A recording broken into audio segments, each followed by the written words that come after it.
कानपुर में संत रविदास जयंती पर निकली 38वीं भव्य शोभा यात्रा, हजारों श्रद्धालु हुए शामिल।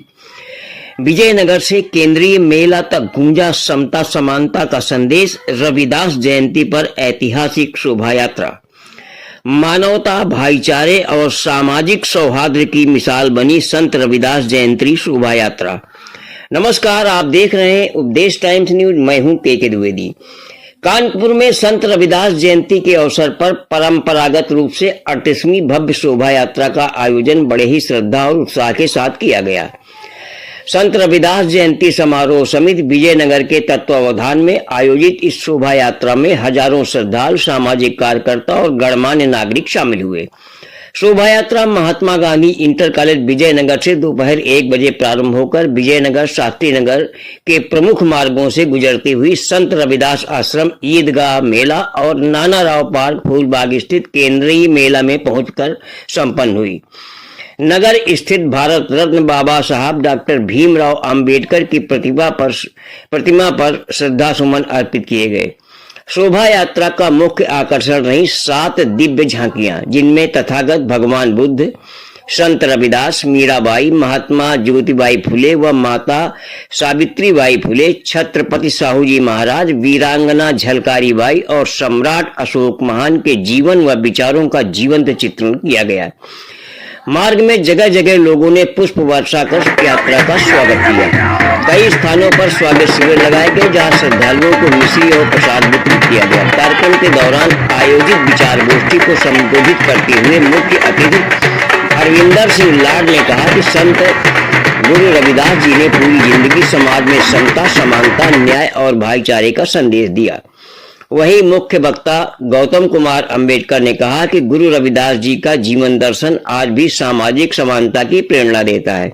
समिति के अध्यक्ष एवं कार्यक्रम संयोजक राधेश्याम भारती ने आयोजन को सफल बनाने में सहयोग देने वाले सभी अतिथियों, कार्यकर्ताओं और श्रद्धालुओं के प्रति आभार व्यक्त किया। पूरा कार्यक्रम शांतिपूर्ण, अनुशासित और उल्लास वातावरण में संपन्न हुआ, जहां मानवता, सामाजिक सौहार्द और भाईचारे का मजबूत संदेश पूरे शहर को दिया गया। नमस्कार, आप बने रहिए उपदेश टाइम्स न्यूज के साथ। गौतम बुद्ध जीवन की प्रतिमूर्ति प्रातः स्मरण संत गुरु रविदास जी की जयंती के अवसर पर विगत वर्षों की भांति आज ये 38वां कार्यक्रम यहाँ से प्रारंभ विजयनगर की इस पावन धरती से प्रारंभ हो रहा है।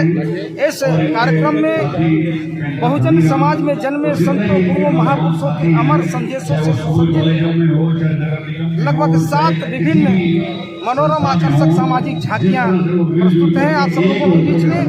ये झांकी का कार्यक्रम हम सब लोग विगत 38 वर्षों से करते चले आ रहे हैं। आज हम सब लोग जो हमारे महापुरुषों ने संदेश दिया कि हमें मिलजुल करके आपस में रहते हुए सामाजिक एकता को कायम करते हुए समाज और राष्ट्र की उन्नति में अपना योगदान देना चाहिए। उन्हीं सब योगदानों को दृष्टिगत रखते हुए हम सब लोग आज ये भव्य कार्यक्रम आयोजित कर रहे हैं। आज हम संकल्प लेते हैं कि संत गुरु रविदास जी की जो अमर वाणियाँ हैं कि जाति जाति में जाति है, जो के तन की पात, रविदास न मानुष जुड़ सके जब तक जात न जात। तो रविदास जी महाराज ने जो अपनी बातें कही है वो बातें आज भी प्रासंगिक हैं। हमें जाति पात की भेदक दीवारों को समाप्त करके पाखंडवाद और अस्पृश्यता का समूल समापन करके समाज के प्रत्येक व्यक्ति को आपस में जोड़ करके हमें भाईचारा बना करके इस मुल्क के बेहतरी में अपना योगदान देने की हमें आवश्यकता है। संत गुरु रविदास जी ने कहा है, साधो मिलकर सब ऐसे रहिए जैसे मधुमक्खी की तरह से मिलजुल करके हम सब लोगों को आपस में रहने का संदेश संत गुरु रविदास जी ने दिया। तो हम समाज के प्रत्येक वर्ग से ये निवेदन करते हैं कि अगर आप मुल्क की वास्तविक तरक्की चाहते हैं, अगर आप चाहते हैं कि समाज की अंतिम पंक्ति में खड़े व्यक्ति के चेहरे पर भी मुस्कान आ सके, तो हमें जात पात की भेदक दीवारों को तोड़ करके आपस में मिलजुल करके रहने की आवश्यकता है। आए हुए सभी सम्मानित अतिथियों का हृदय से स्वागत करते हुए, अभिनंदन करते हुए और इस कार्यक्रम में सहयोग देने वाले तन से, मन से, धन से जिन साथियों ने सहयोग दिया, उन सभी का मैं हृदय से आभार व्यक्त करता हूँ। बहुत बहुत धन्यवाद।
झांका जा। ये सारे हमारे सम्मानित साथी गोपी गौतम जी, राम प्रकाश सुनील जी, जगदीश गौतम जी, हमारे आदरणीय कार्यलाल भैया, हमारे आदरणीय पन्नालाल जायसवाल जी, हमारे परम सम्मानित साथी श्री एसपी चेकला जी, सुभाष चंद्र गोपाल, पूजनीय मौसा आदरणीय जयनाथ गौतम जी और तमाम हमारे माता सुरेश जी, विपिन राम गौतम जी, शेष राम भारती जी को अस्वस्थ है, उनके पैर जले हुए हैं, इस वजह से हमारे बीच में उपस्थित नहीं हो पाए हैं। हमारी कमेटी के सुभाष चंद्र गौतम जी, बलराम गुप्ता जी, जगदीश गौतम जी, भाई ब्रजेश वाल्मीकि जी, हमारे सम्मानित साथी लक्ष्मण जी, आदरणीय हमारे सम्मानित साथी मसवानपुर से पधारे सभी रामचंद्र गौतम जी, यशवंत कुमार जी, मैं रोहन भारती जी।